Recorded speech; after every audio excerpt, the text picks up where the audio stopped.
Tara guys, samahan niyo po ako dito. Dito sa napakasarap na Chinese food sa Jordan. Jordan Station Exit A po. Shanghai Street. From Jordan Station Exit A, paglabas natin, kanan po tayo. Keep walking mga sisi. Basa-basa pa ang kalsada, umulan po kasi. Maaga nga pala akong nagpunta dyan kasi yan yung magiging breakfast ko. Nag-crave kasi ang inyong kunyang. Kaya yan, punta po ako dyan. For the content na din po ng person. Makikita po natin ang McDonald's. Love ko to. Tawid po tayo dyan. Tas kaliwa tayo. At lakad-lakad ulit. Ingat kunyang at madulas ang daan. Lampa pa man din. Ayan po, madadaanan natin ang bakery, yung Saint Honor. Diretso lang po tayo. Tawid po tayo dyan banda at kaliwa tayo ng bahagya.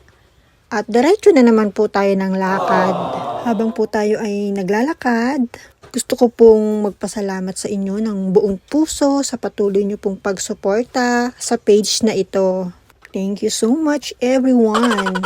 At ayan po, sasapitin natin ang Temple Street.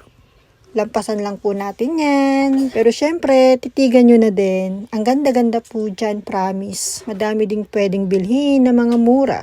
Oops, kaliwa tayo dyan. Habang tinataha ko po to, shout out sa lahat ng mga nanunood. Maraming pong salamat.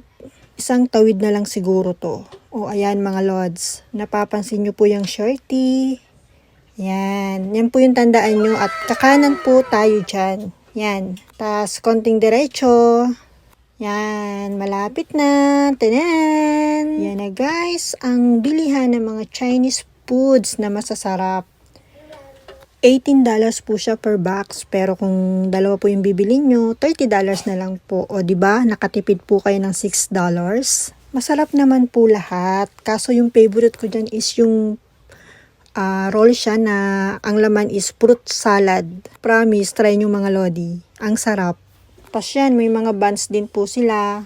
At rice na may mga toppings. Mga dumplings at siomay. Pili lang mga sisi. Mga lodi. Yan yung favorite ko. Very soft. May pansit nga din po pala sila dyan. Thank you for watching.